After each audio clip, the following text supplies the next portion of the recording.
What's going on, bottom line viewers? It's Mitch here, and I can't wait. It's NFL Week 1. It's time for the NFL season. It's finally here. Thursday night, tomorrow, we're kicking it off with the Green Bay Packers, the Chicago Bears, the 100th NFL season. Finally here. I've made so many videos over the course of the offseason. I thank you all for the support throughout the offseason. All the Gronk spikes on the like button. All of the subscriptions. I really thank you guys. And we're heading into another NFL season here on the Bottom Line View.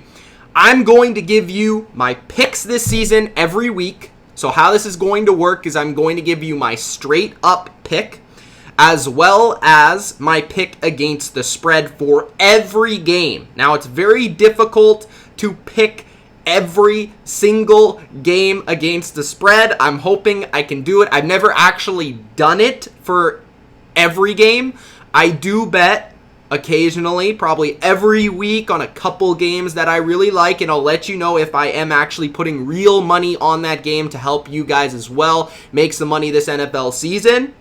But when it comes to the entire season, I'm looking forward to seeing how I will do in that department against the spread. That's where the real pickers pick them. So, 2019 season, I'm actually considering making a pick'em on ESPN or NFL.com for the channel and for the subscribers. So I'll put that out there probably after I've aired this video, and I'll put it as a community post. I'll put it on Twitter so you guys can sign up for that and we can see and compare, and then I'll shout out all the people that are doing well in that pick'em. So, for the comments, every week this will be live. So, because it's live, I can only take as many comments as I possibly can. After each and every game, probably about after 3 or 4 games, I will look at the comments. I will give you as much attention as I possibly can, give you guys the shout outs, answer your questions, give you the comments, whatever, and then I'll move on to 3 or 4 more games, then I'll get back to the comments. So I'm not going to be able to look at the comments. I'm only one person after every game, but I will look at the comments after every 3 to 4 games, just so you guys know that going forward. All right, week number 1. It starts tomorrow. We have the Green Bay Packers, the Chicago Bears. The line right now is that Chicago is favored by 3. So Chicago is at home. They're favored by 3 points. Last season, it was split. The Packers came back. They won that opening game on Sunday Night Football. If you remember, the classic Aaron Rodgers comeback on December the 16th. They lost, though, the Green Bay Packers against the Chicago Bears in the second matchup. So the Bears split the series. They were better at the end of the season than Green Bay was. Bears were fighting still for a playoff spot, I believe, or at least to win the division, while the Packers were pretty much out of a playoff spot by that point in December. The Bears come into this season, in my opinion, as the most loaded NFC North team from a roster perspective. I believe they're probably in the top 5 from a roster perspective in terms of the most loaded teams in the NFL, and certainly in the top 3 in the NFC. Aaron Rodgers, though, has traditionally done very, very well against the Chicago Bears. He's won 16 of 20 games against Chicago, and 4 of the last 5, though, have been decided by 1 score. So that's interesting to note. As good as the Bears might be on paper, and as good as the Packers, some people believe they will be, this game will be close. I don't see it being a blowout in any which way or form, whether that's for the Bears or for the Packers, because these games are traditionally close, especially the last 4 of 5, again, 1-score games. The matchups I'm looking to watch will probably be Kyle Fuller versus Davante Adams. I think that's going to be a fantastic showdown between one of the best corners, one of the best receivers, and Davante Adams has been getting a ton of praise from a lot of the corners around the NFL, including the Patriots' Stephon Gilmore, as one of the best route runners, guys off the line in the NFL, and he's really become an elite receiver in the game. We'll see if Fuller can match him and how much they play man-to-man, how much they double-team him, because the Packers' big question is who is going to step up as their number 2 receiver for Aaron Rodgers. The other big matchup that I'm looking forward to is, again, on that same side of the ball, Khalil Mack versus rather David Bakhtiari or Bulaga of the Packers, whatever side Mac is on. Traditionally, he's a right outside linebacker, so that would mean he's more facing a David Bakhtiari, but you could see him also face Bulaga in this game, maybe to get away from Bakhtiari because Bakhtiari is a beast. Now, this is, to me, a battle of the unknown. It's going to come down to Matt LaFleur's offensive scheme versus Chuck Pagano's defensive scheme. These two guys are new to their teams, and Pagano's taking over for maybe the best defensive coach in the league in Vic Fangio, while LaFleur is basically being handed the reins of this offense with the Packers from Mike McCarthy after Mike McCarthy was fired. And he's been brought in here to create essentially a new offense for Aaron Rodgers and a new identity for the Packers. I am going to say that the Chicago Bears will win this game. Just because I believe they're going to win this game, I don't know if I'm going to say they cover, though. I am going to say that the Packers will cover the spread, which is crazy because it's only 3 points, and this is kind of a dumb move for me. But I think this game could go either way. The way that Aaron Rodgers has played against the Bears in the past makes me believe this is going to be down to the wire. This could even be a push. Like, it could be 23-20, 24-21, 20-17, 27-24. It could be a push. I am going to go with the Bears to win this game, but I am going to take the points because I do believe the Packers have a good chance of winning this game as well. Another matchup I haven't brought up is Tariq Cohen. On that side of the ball, I think Tariq Cohen will have a big game.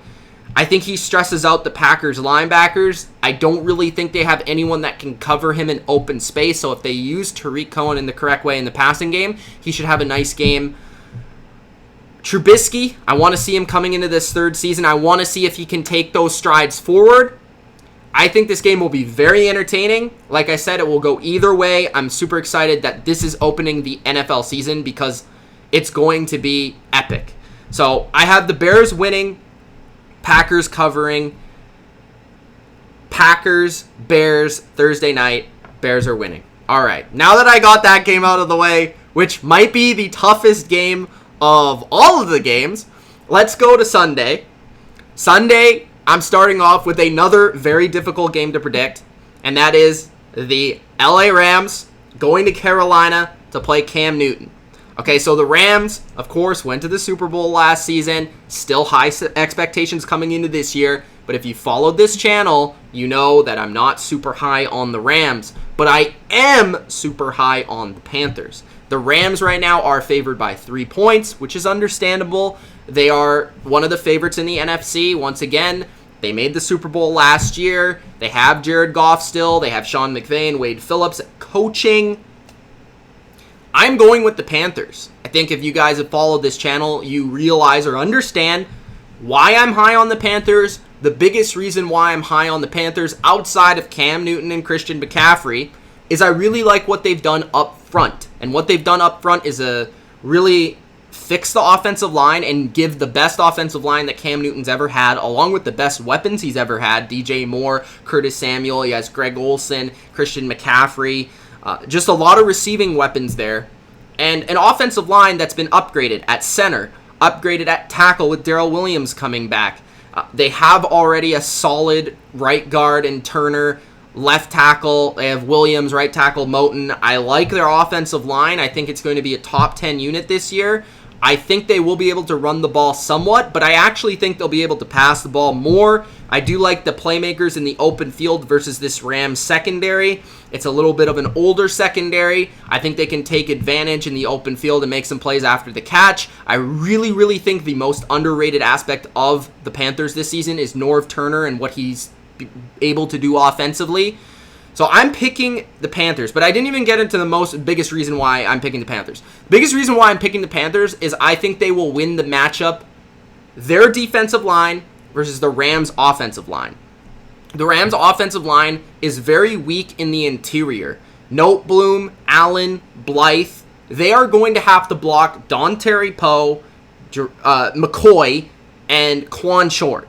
And I think that the Panthers will win that matchup, along with the Brian Burns, who's looking very good, Mario Addison on the edge. I think the Panthers will get pressure on Jared Goff. And even though I think the Panthers are at a disadvantage in the secondary versus the Rams receivers, I do think this game will be a little bit high scoring.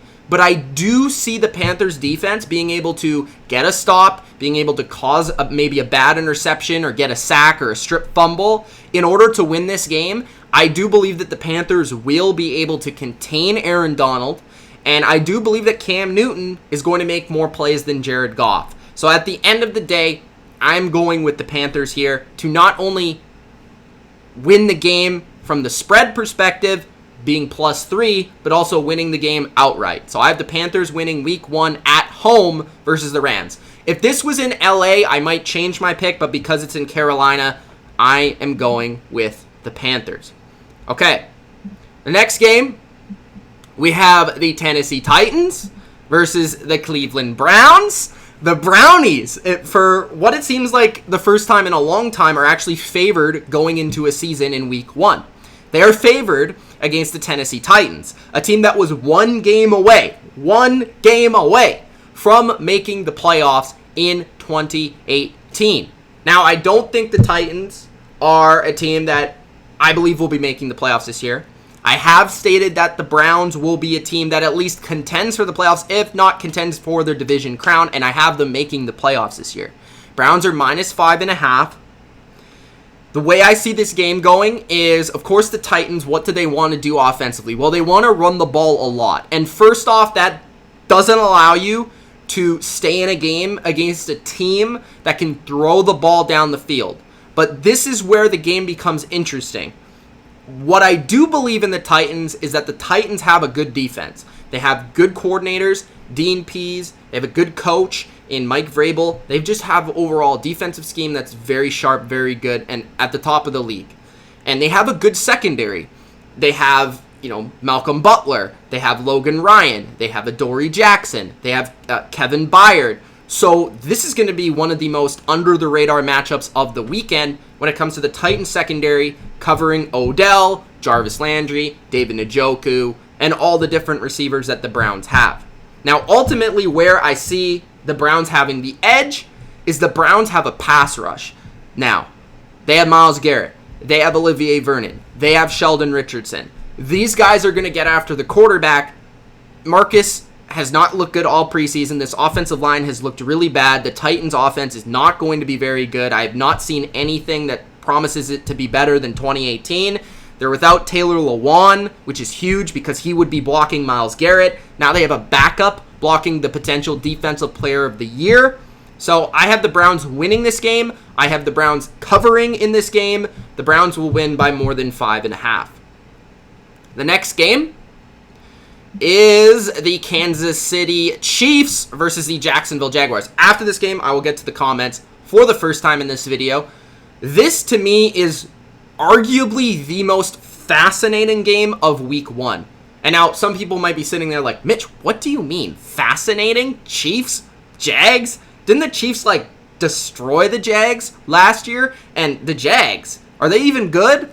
Well, this game I think could be awesome because you have a matchup that is defense versus offense. And whenever you have an elite offense versus an elite defense, that makes for a fascinating matchup in my eyes. Now, I am very interested to see how the Jags do defend the Chiefs because before, the Patriots in the AFC Championship game, and really I would say maybe a little bit the Ravens against the Chiefs, nobody's been able to crack the code of at least how to slow down the Chiefs. You're not going to stop the Chiefs, but slow them down. And, what those teams did was they blitzed a lot, and they played a lot of man-to-man coverage and didn't allow enough time for Patrick Mahomes to, 1, escape the pocket and look down the field, 2, for those receivers to run down the field, and 3, really, for Mahomes had to make a quick decision. And what I noticed last year in that Jags game versus the Chiefs was, hey, this is a Jags defense that loves to play zone. They're going to allow you to get underneath passes, but Mahomes was just picking them apart steadily. It wasn't really ultra impressive or anything. but he was just taking what was given to him against the Jags because he understood the Jags defense is great. So you're not really going to tear them apart down the field. You just need to take what they give you. Now this season, why it's interesting is because the Jags, in my opinion, actually have an offense. And last year when they played the Chiefs, they had over 500 yards of offense. So this was a team with Blake Bortles, and I think Leonard Fournette played in that game, but I could be wrong. I mean, they had 500 yards of offense with Blake Bortles. And if Nick Foles and this offense can do anything similar to that, they have a very good chance of winning this game. Plus, it's in Jacksonville. It's not in Kansas City like it was a year ago. I have the Jags covering. I'm going to take them with the points. I have them +4, but I have the Chiefs winning this game. Now, I think the Chiefs ultimately will win this game by less, like a field goal or less. So I have them probably a last-minute drive. Patrick Mahomes goes down the field and gets a field goal. But this game's going to be very, very good.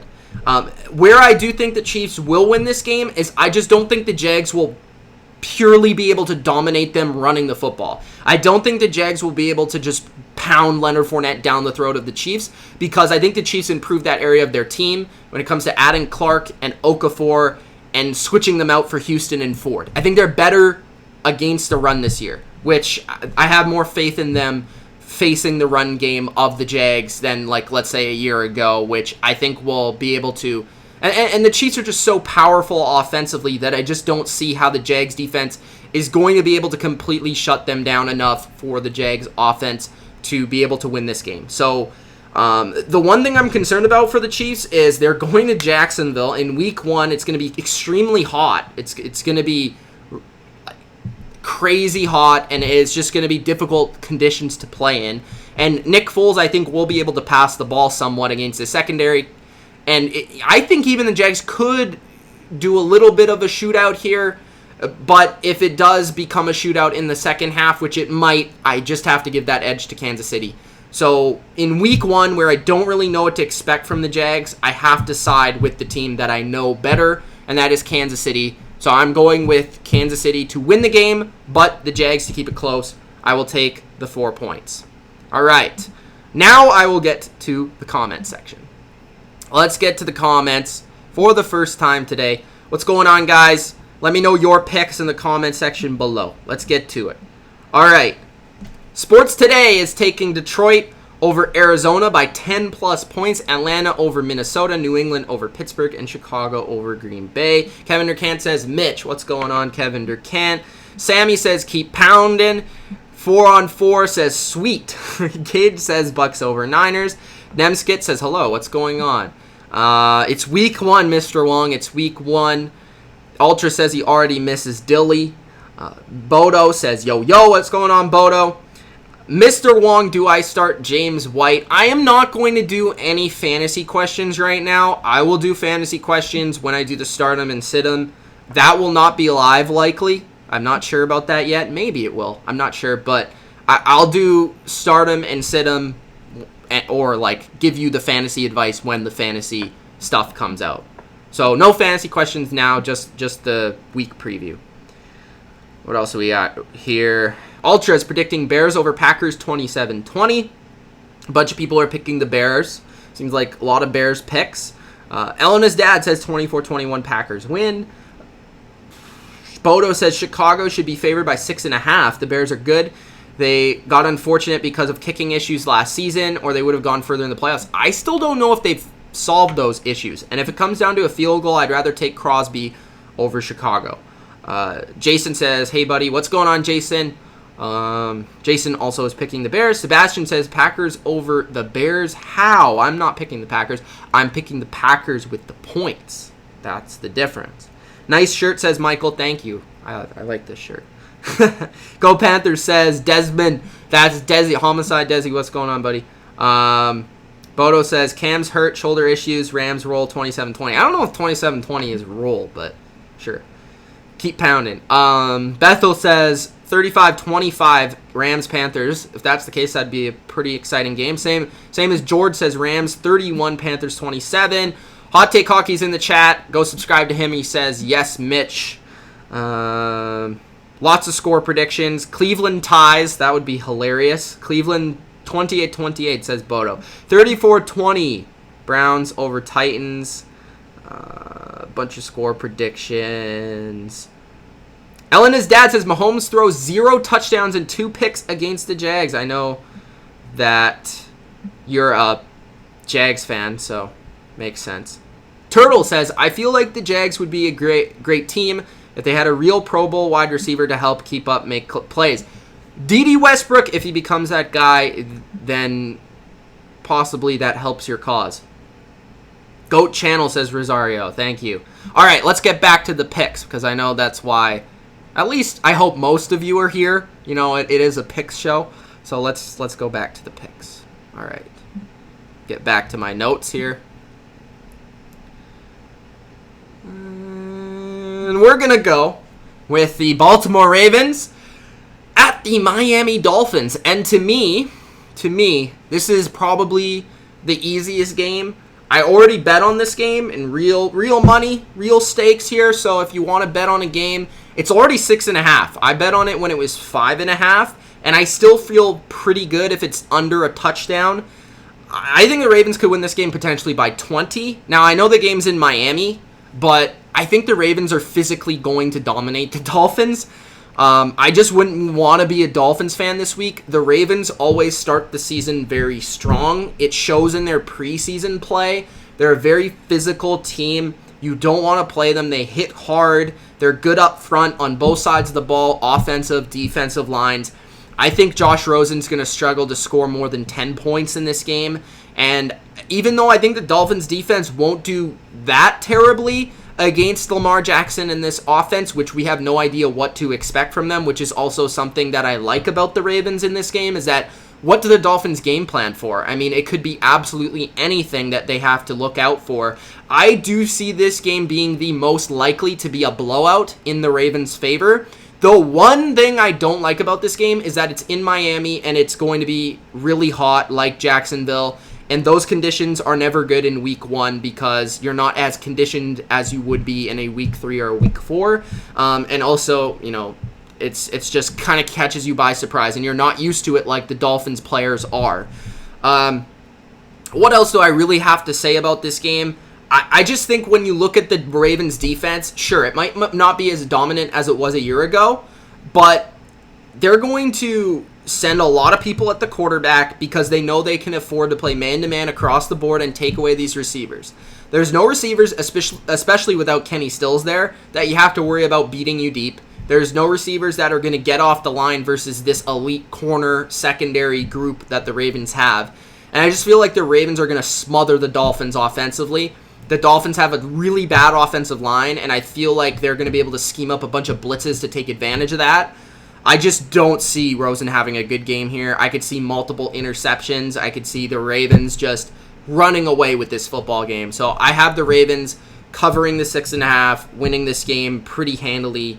And let's move on. All right, so Atlanta plays the Minnesota Vikings. The Vikings right now, probably the surprise spread of the week is that Atlanta is an underdog by 4 points. Now, I do understand that the Vikings are at home, but I feel like for expectation's sake for both of these teams, both teams are looked at a fairly even playing ground, and I feel like from a public perspective at the very least, both of these teams are pretty even in the prediction for what they're going to do this season, which 4 points seems pretty heavy to me, which is probably already giving away my pick. I'm actually going to pick Atlanta in this game, and I'm going to pick them both ways. So I'm going to take Atlanta +4. I'm going to take them straight up.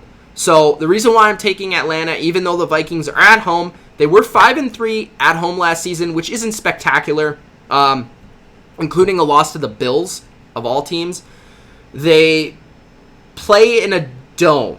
And why that's crucial information is because, well, Atlanta plays in a dome, and they are, if not more than any team in football, built to play in those conditions. So Matt Ryan going into another dome is not going to affect him. It's only going to make him better. Plus, Matt Ryan plays better in domes. And, you know, you have Julio Jones, Calvin Ridley, Devontae Freeman.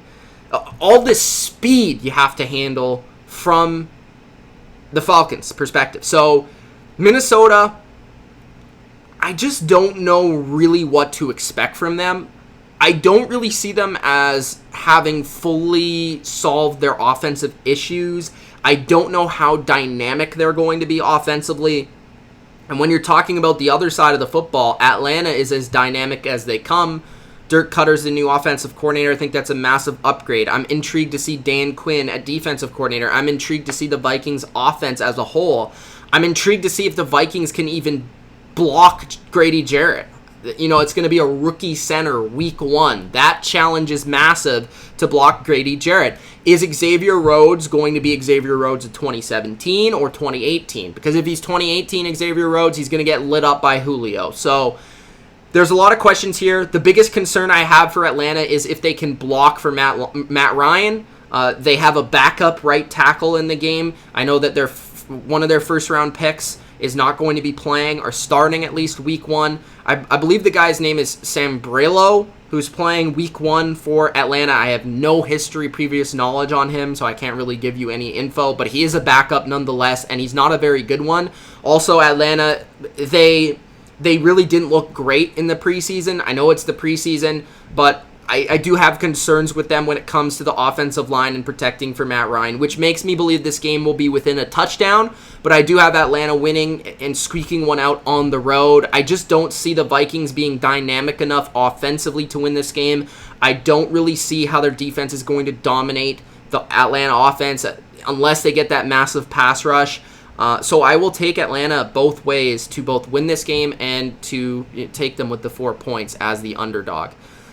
All right, so kind of another underdog pick. I'm intrigued what you guys think about my picks. Quite a few shockers here, and the trend will continue into my next pick. The Buffalo Bills will take on the New York Jets. The Bills travel to New York, and the Jets are -3. I am picking Buffalo. So Buffalo, I'm picking to win outright. I'm also picking the Bills plus the 3 points. Now, it's week number 1. I have no idea what to expect from both teams. Both teams are going to be extremely different than they were last year. They are extremely close on paper. I almost picked the Jets. I very much considered it because they're at home. I don't like picking division games where the team is on the road going to the divisional opponent at home. I usually trend, especially when teams are so close, to go with the team that's at home. But when I look at this matchup, I really feel like the Bills match up pretty well with the Jets, to be quite honest with you. I do feel like this game's going to come down to 1 or 2 plays offensively that either team can make. And, you know, going through it, you would think that that would be the Jets. But honestly, I have more faith in the Bills' defense over the Jets' defense. And that's kind of what makes me believe that the Bills will win this game. Because usually early in an NFL season, a defense is more important than an offense. Like, a defense has the advantage on an offense early in a season. So, that being said, I'm going to go with the Bills. I think, you know, Tre'Davious White can shut down Robbie Anderson. I like their front 7. I like their linebackers. I think they'll be able to slow down Le'Veon Bell. Maybe Jamison Crowder has a big game. I believe that both slot receivers, Jamison Crowder and Cole Beasley, will have a big game. I could see John Brown hitting a big play from Josh Allen in this game at some point. I don't love the Jets' pass rush. I don't love the Jets in terms of their corners. So that's where I'm giving the Bills the advantage. I just have more faith in their defense, more faith in their coaching going into week 1, and maybe Josh Allen makes 1 or 2 throws, 1 or 2 scrambles to put them over the top to win this game. It's going to be very close. This also could be a push here, but I'm going to go with the Bills to win like a 24-17 or like a 24-20 kind of game.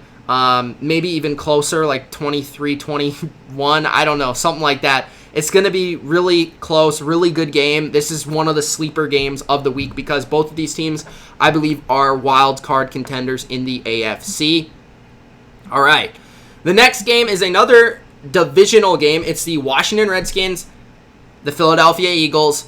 I believe the Philadelphia Eagles are going to destroy the Redskins in this game. They're at home. Carson Wentz is a beast, and I think he has something to prove in this game. And I just don't know what to expect from the Skins offense. I think they are an absolute shambles. their quarterback position, Case Keenum. They don't have Trent Williams protecting him against one of the best pass rushing teams in the league with Jim Schwartz, who already loves to pressure the quarterback as it is. You don't really have any receivers. Jordan Reed is banged up and might not even play this game. I think he's expected to play, but nonetheless, he's banged up. And I just think the Eagles are too powerful, especially at home. Now, it's crazy because it's week 1, but I'm actually going to take them to cover. I know it's 9.5 points, but I just don't see the Redskins scoring more than 13 points. I think the Eagles will easily score 20 plus. I think they'll score 24 plus easily, maybe even 27 plus. Where I see the advantage here is I see their passing game, destroying the Redskins secondary. I don't have much faith in the Redskins secondary here.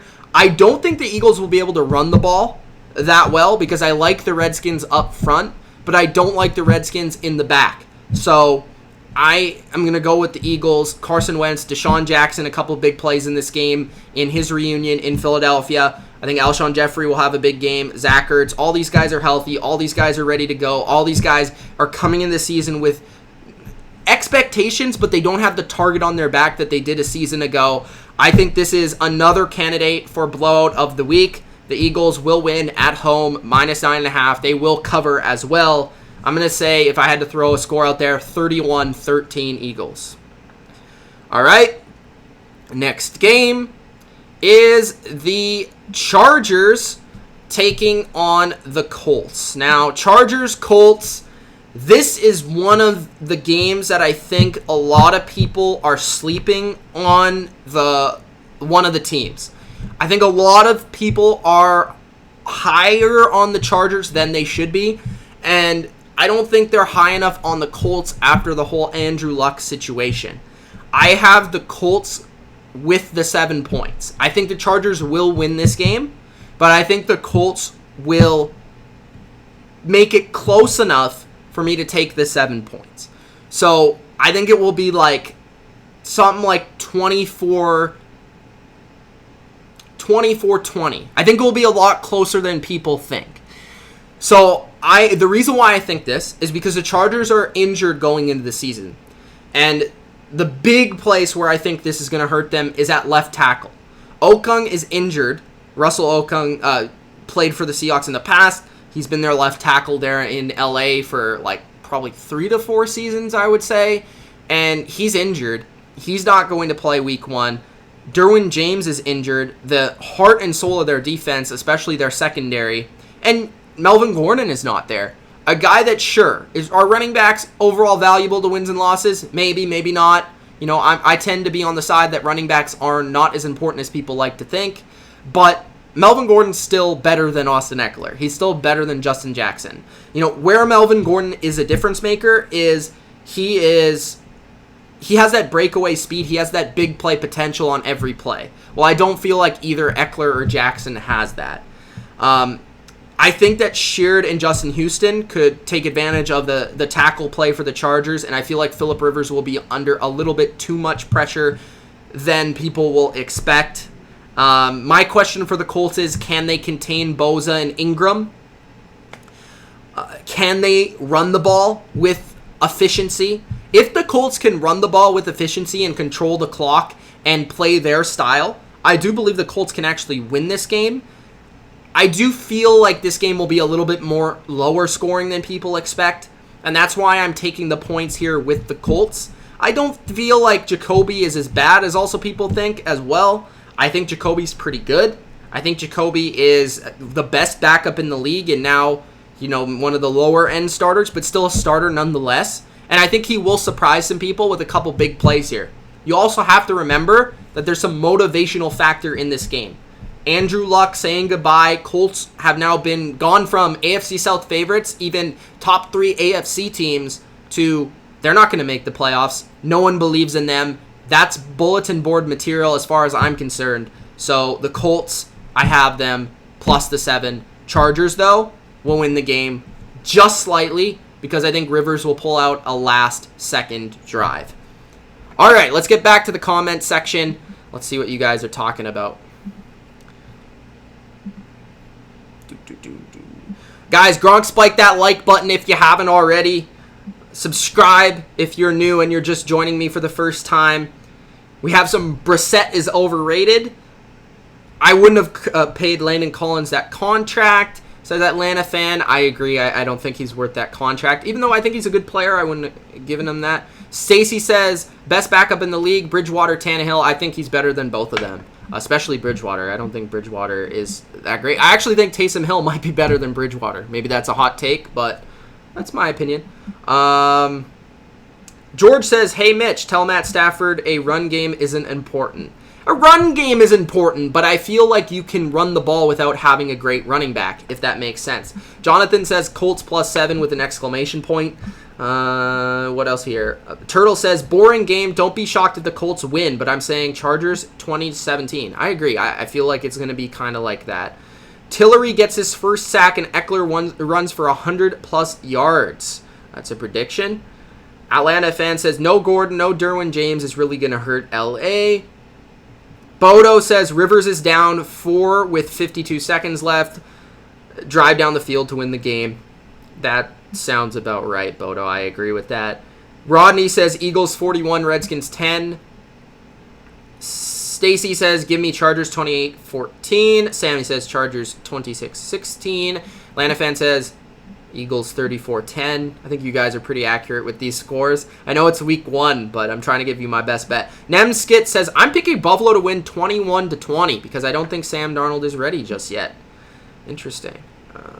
What else? I love Bob Quinn. My man picked up Arizona's backup QB today or last night. Bet he knows a thing or two about offense, says George. Stacy says, Bills have a very underrated defense last year. That's very true. I think that's what carries over into that matchup for sure. Matthew says, start Lindsey. I don't know what that has to do with anything. Give me Falcons +4, says Sam. I agree. Vikings 27-24. This is going to be a sneaky good game. Probably the best one in week 1. I think it will be a really good game too. I don't know about the best game, but definitely in the conversation. -6.5 is the most considerate spread I've ever seen. Conservative, maybe you're saying. Conservative? I think that's what you mean to say, Matthew. And I think you're talking about the Baltimore game. Gold says, Fitz Magic. Atlanta says, got the Ravens 27-6. That sounds like an accurate score. 26. Bethel says, I'm not saying don't sleep on the Dolphins, but don't think they're the worst team in the league because year after year this team finds a way to be at least mediocre or better. The thing that I will reply you with is the Dolphins last year were literally the craziest, flukiest team in the NFL history. I think they won like all of their games by 1 score. And like they had the craziest turnover margin, the craziest sack margin. Like, the way, it just doesn't work out like that 2 years in a row. So I feel like the Dolphins, not only have they gotten worse from a roster perspective, but they'll just get worse from a pure luck perspective. It's not going to happen like that 2 years in a row. All right. Back to the picks. Let's go. What am I going to go here? What game should I go with? Let's go with the... Do I have the Bengals and the Seahawks here? Okay, let's go with the Bengals and Seahawks. All right. Bengals versus the Seattle Seahawks. As you can see, this is also -9.5, which is tied, I believe, for the highest spread of the week with the Philadelphia Eagles favored over the Washington Redskins. This seems like a lot of points to me. I am taking Cincinnati +9.5. I am taking Seattle to win the game, though, of course. I just feel like even though it's in Seattle, they forget that Cincinnati was actually pretty good at the beginning of last season, and they do have talented players. I understand Cincinnati doesn't have a great offensive line, but when I look at the Seahawks, their best pass rusher is the guy that they just got like this week, who hasn't really been in training camp and probably isn't really well conditioned. And To begin with, Jadeveon Clowney isn't a guy that can completely take over a game from a pass rushing perspective. He's more of a well-rounded player. Outside of that, Seahawks don't have much of a pass rush, so I feel like Cincinnati gets away with that. Now, where Cincinnati could struggle is with the crowd noise in the environment, which is why I don't think this game will be as close as the score will indicate, but I do believe that the score will be within 9.5 points. It just seems like people are forgetting that Cincinnati has some good players. They have Boyd. They have Mixon. Andy Dalton is a serviceable NFL quarterback. They have a guy like Carl Lawson, who's a beast off the edge. They have William Jackson, who can definitely take away Tyler Lockett in this game, or at least take away the big plays from Tyler Lockett. They have Carlos Dunlap, Geno Atkins up front. They have some players on this team. They have some talent. Now, they're not one of the best teams in the league. I in fact, have them the worst team in their division. But what I'm saying here is that Cincinnati was good at the beginning of last year. They got very injured, and that made them not so good, and that made them get blown out. But Cincinnati, sure, they might not be a team that you're picking to go to the playoffs, but they will be a team that's closer in a lot of games than you would expect because they do have the talent. And the thing that's interesting to me with Cincinnati is that they have a new head coach, so you don't really know what to prepare for here. It could be good, it could be bad. And I do think that this front of Cincinnati with Lawson, Atkins, and Dunlap can cause some issues for the offensive line of the Seahawks protecting Russell Wilson. And I still don't know who the secondary target of the Seahawks is. The last reason why I'm taking Cincinnati with the points is because Seattle runs the ball a lot, which traditionally means that you're not going to score a ton of points or blow anyone out. I don't think the Seahawks are a team that blows many teams out. They win games, but they don't blow people out. So, yes, Seattle will win this game because Russell Wilson's too good. Pete Carroll will have this team ready. I think they're motivated. They're at home, which is huge. And they're simply a better team than Cincinnati is. But the defensive line of Cincinnati will keep them in the game. William Jackson covering Tyler Lockett will keep them in the game. Joe Mixon and Tyler Boyd will keep them in the game. And I believe that Seattle just doesn't have a model of a football team in terms of they're a run-first team, and they're not really, a great pass-rushing team defensively. They won't be able to blow Cincinnati out, in my opinion. That's why I'm taking the 9.5. Now, maybe Joe Mixon fumbles the ball, maybe Andy Dalton throws 3 picks, and we're talking about something completely different, but I don't see that happening. I'm taking Cincinnati with the points, but Seattle, again, to win. The next game is the Detroit Lions going to Arizona. Now, I've been pretty high on Detroit through the offseason. I think people are sleeping on them as a football team. Do I think they're going to win their division? No. Do I think they'll make the playoffs? No. Maybe. No. Probably not. But do I think they'll be competitive? Yes. And do I think they're better than the Cardinals? Yes. Do I think in Arizona week 1, even though it's Kyler Murray and Cliff Kingsbury and the unexpected, do I think they'll still win this game? Yes, I do. Now, let me give you the reasons. The number one reason why I believe the Lions will beat the Cardinals and will cover the 2.5 is because I think the Lions' defensive line and their blitzing packages that Patricia can create and come up with will demolish the Cardinals' offensive line. The Cardinals have, I know it's improved, but maybe still the worst offensive line. It's in the top 3. It's like one of the worst offensive lines in the league. And it doesn't matter how sexy Cliff gets this offense to be. It doesn't matter how amazing Kyler is. I feel like when you're a rookie and you're the face of the franchise and you're expected to make this team something great, which Kyler is, you're going to try and force things in a similar way to Deshaun Watson has with the Texans, where he runs around, scrambles around, and that becomes a lot of sacks and a lot of pressures.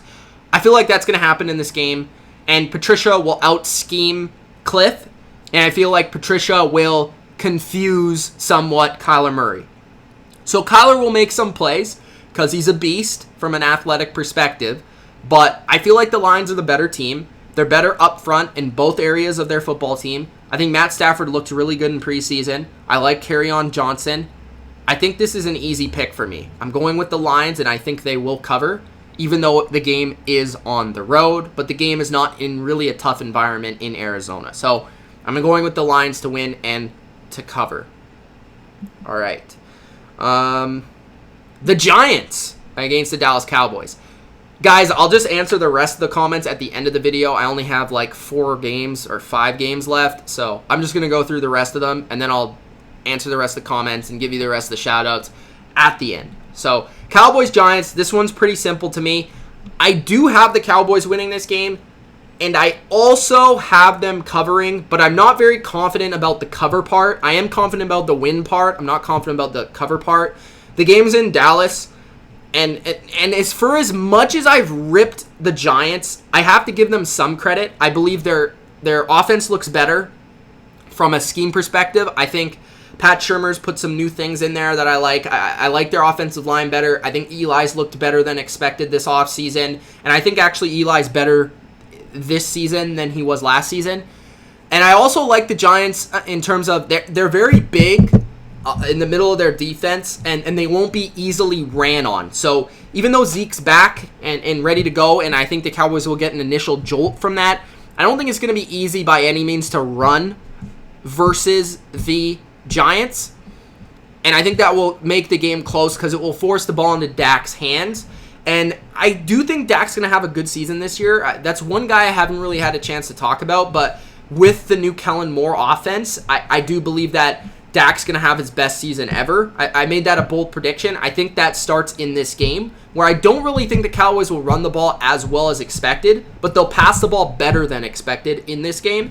And the Giants are without Golden Tate. That's a blow for sure. Saquon will make his fair share of plays for sure. But the Dallas team is just too talented. They are too good up front, both areas. They are too well coached on the defensive side of the ball to really let Saquon ruin the game for them. So that's why I have Dallas winning and covering. But I think the Giants will be in this game because they traditionally are. These games are traditionally very competitive. Cowboys won last year 36-35. I think it was week 17 or week 16, 1-point game. And then 20-13 early last season. So this game will be sort of close for a while, but I think Dallas will pull out near the end and win this game because they're just a better, more talented football team from a roster perspective. So that's what I have there for the Cowboys. Then after the Cowboys, we are going to Tampa Bay in maybe the most interesting game of the week in terms of what in the blue is going to happen in this game.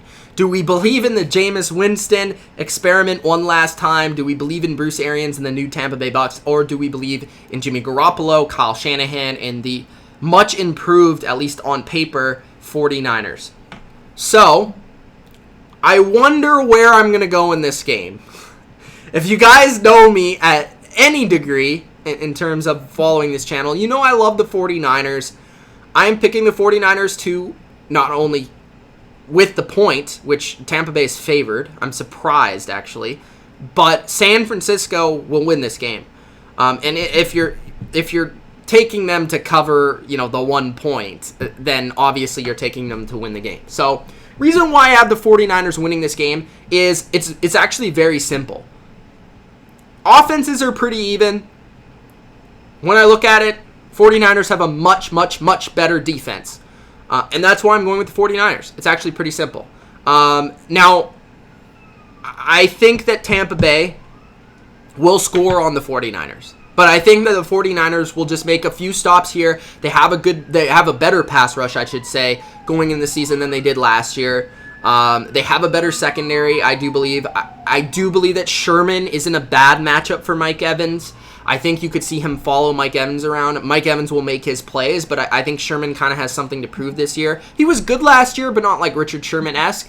I think he's not a bad matchup because he's big, he's tall, he's lanky. He can get in there and jump to get those jump balls and bat him down. So that's not a bad matchup from that perspective. But, Arians will get some plays on this 49ers defense. Winston will make some big plays. I wouldn't be surprised if both quarterbacks went for 300 yards in this game. But where I like it is the 49ers, again, their pass rush over the Bucs pass rush, which is missing Pierre-Paul. They don't really have anybody that scares you there. Sue is not who he used to be. And when you're looking at it from an offensive perspective for San Francisco, I think they will be able to run the ball, which sets up their potent play action from Kyle Shanahan. George Kittle should have a nice game, but I really do believe these running backs, Tevin Coleman, Matt Breida, they'll both have good games here. I think the linebackers, even though I like the linebackers of the Bucs, they'll be stressed out, and that will really stress this defense out and stress them thin, and eventually the 49ers will run the ball stretch left, stretch right.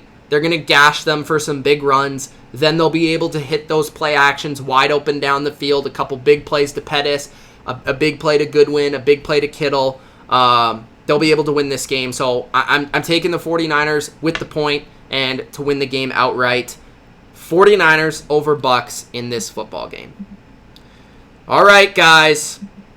It is that time. It is the Pittsburgh Steelers going to New England to play the New England Patriots, where the sixth banner will be uncovered and unraveled and revealed on Sunday Night Football.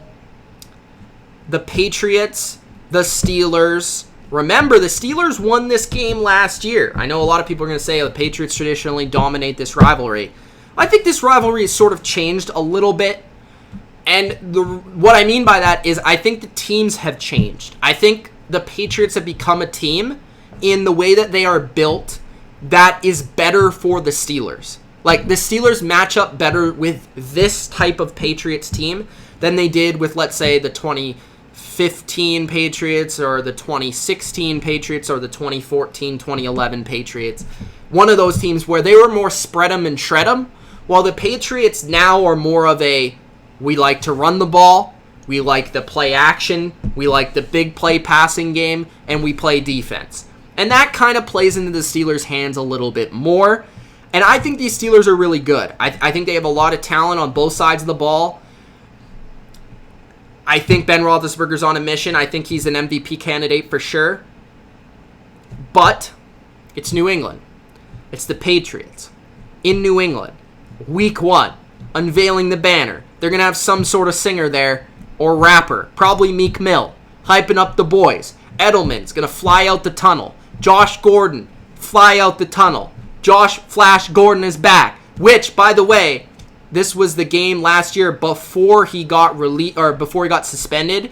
So they didn't really utilize him in that game. I was at that game. That was a frustrating game from a Patriot fan perspective. And honestly, the Patriots, for as bad as they played, had an opportunity to win that game. I think the Patriots will win. I also think I'm going to go with them covering, because I could, at the end of the day, see them winning by 1 touchdown with the extra point, 7.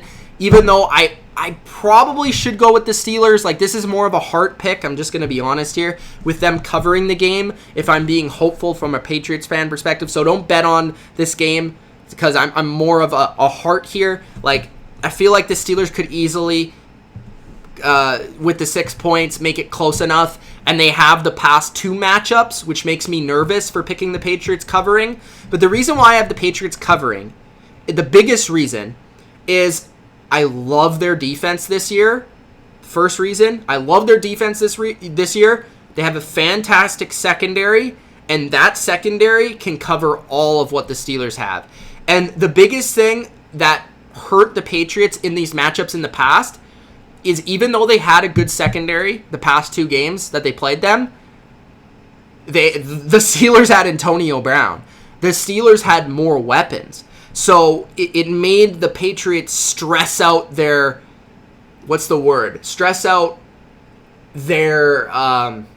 resources. So basically, they would have Gilmore on Juju or J.C. Jackson on Juju, and then Gilmore double team on Brown, or Gilmore on Juju and then double team on, on Brown, and then that would leave the running back to have a good game, or the running game was going to go off, or something. The Patriots had to pick and choose. They had to pick their poison, so to speak, in those matchups.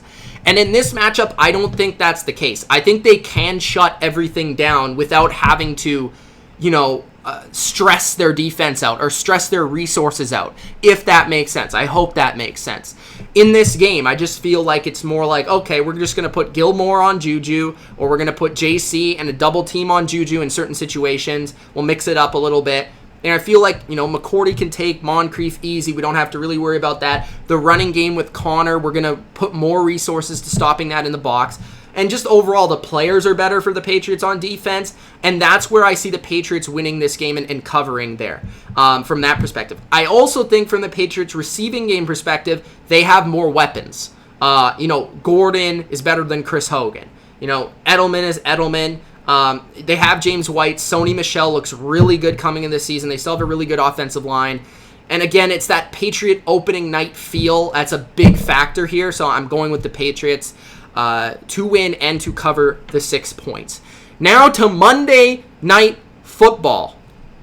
Monday Night Football first sees, which could be the game of the week, the Houston Texans going to New Orleans to the Superdome to play the Saints. Now, the Saints have high expectations once again this year. For some people, they are the best team in the NFC. Not for me, but for some people, they are the best team in the NFC. I'll restate that.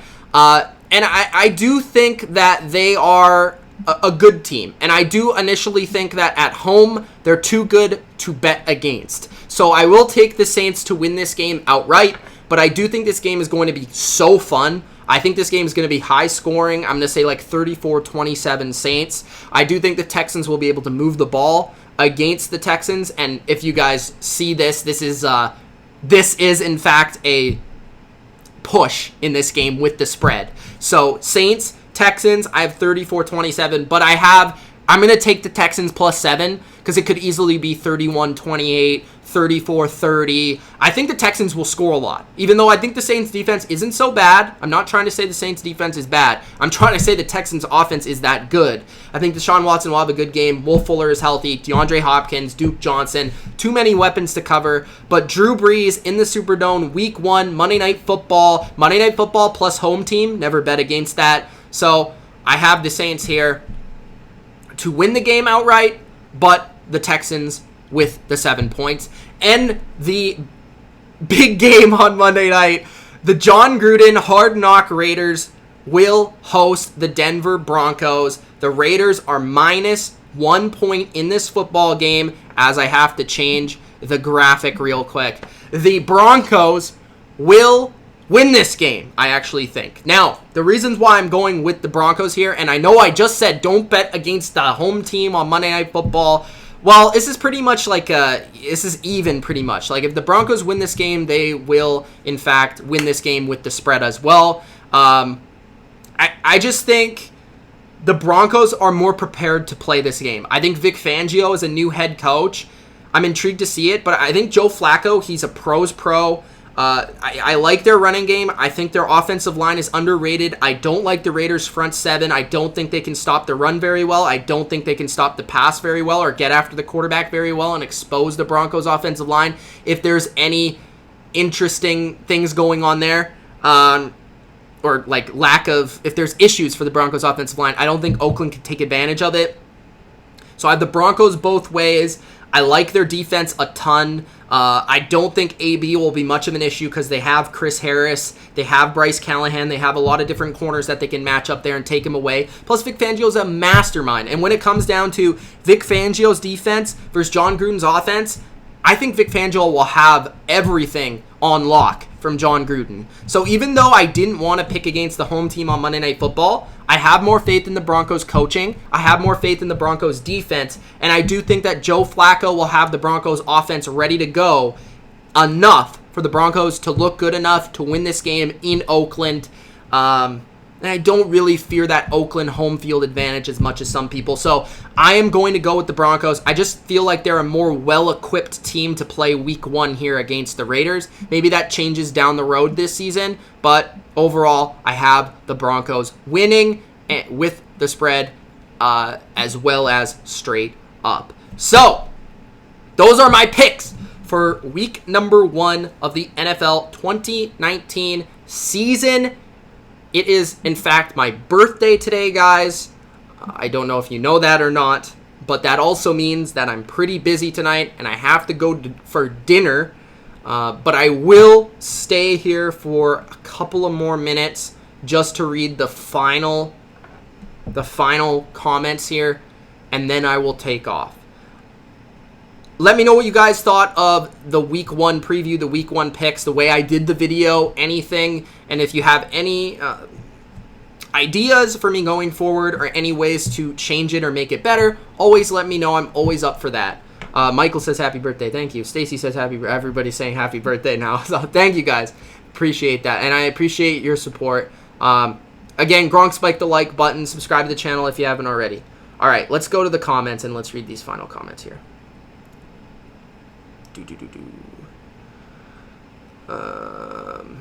How high do I have to go up these comments? I wish I had a comments guy who could just read me the comments. I might have to hire one. Okay.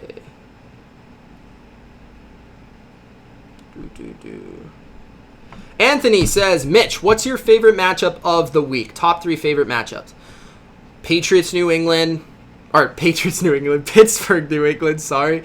That would be even if I wasn't a Patriots fan. Carolina, Rams. I think that's a good game. And probably Jacksonville, Kansas City. But also Chicago, Green Bay is really good as well. Disturbed Media says Steelers 31-28. Patriots struggle early in the year and the Super Bowl hangover. Super Bowl hangover. I don't think there's a Super Bowl hangover for the Patriots. It's not really ever happened for them. But I will say, yes, you're right. Patriots do typically struggle early in the year. The reason why I'm higher on them coming into this season is I just feel like there's more chemistry on defense, which that's been the issue in the past. Has been, okay, first, lack of weapons for Brady, which that's kind of been fixed. Like, they have their weapons ready to go now. Last year was the Edelman suspension.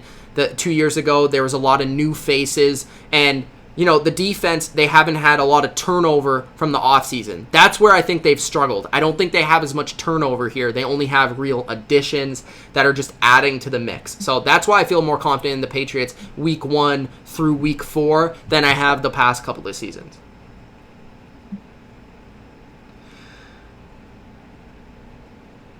Pete says Niners over Bucks. A couple Niners picks. Cincy upset says Go Skittle. Go Skittle says Pats will win in Miami this year. Stacey says Tyler Boyd ready for a breakout with AJ Green out. I hope so, Tyler Boyd. I hope for him. I hope for the Bengals fans in general, man. They suffer.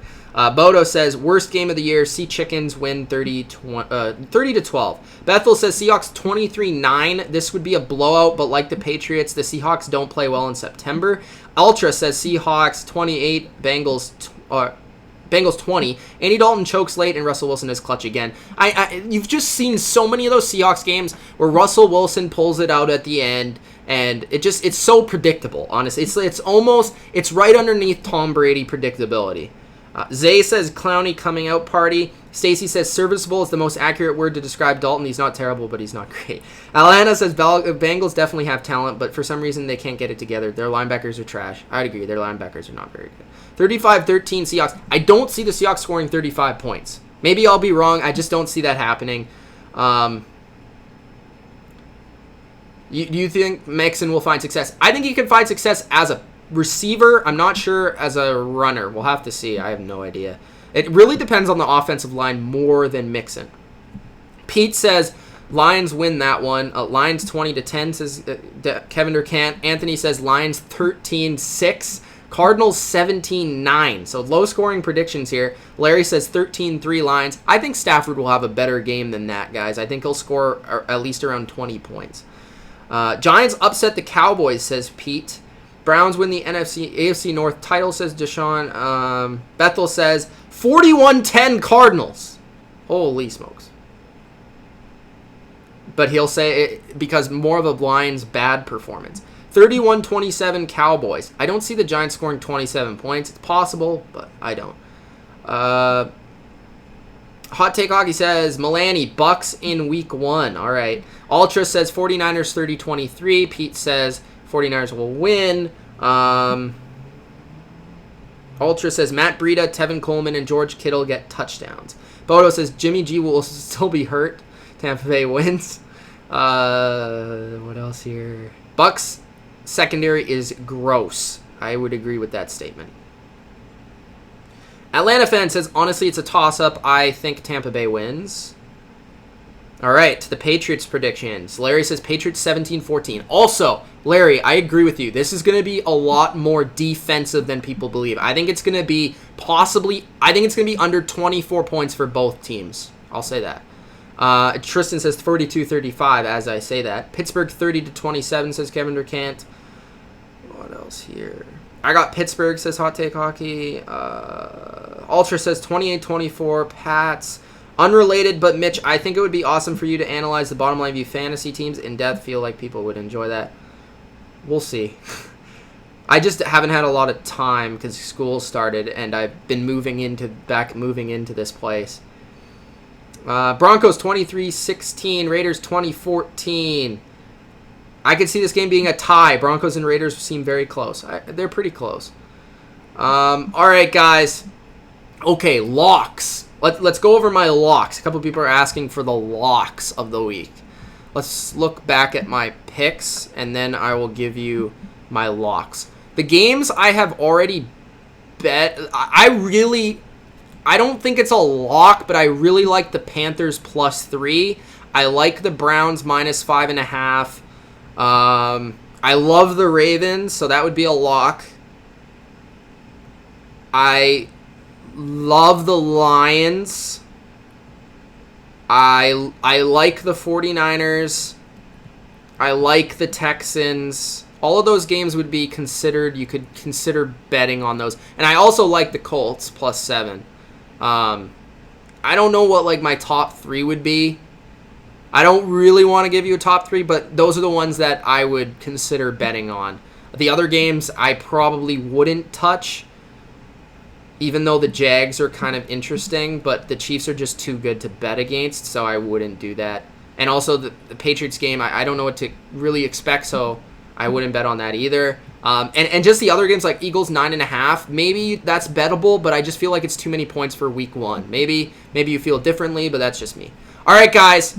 I hope you enjoyed the week 1 preview and picks from the Bottom Line View. It's been Mitch. Thanks for watching. Peace out, guys.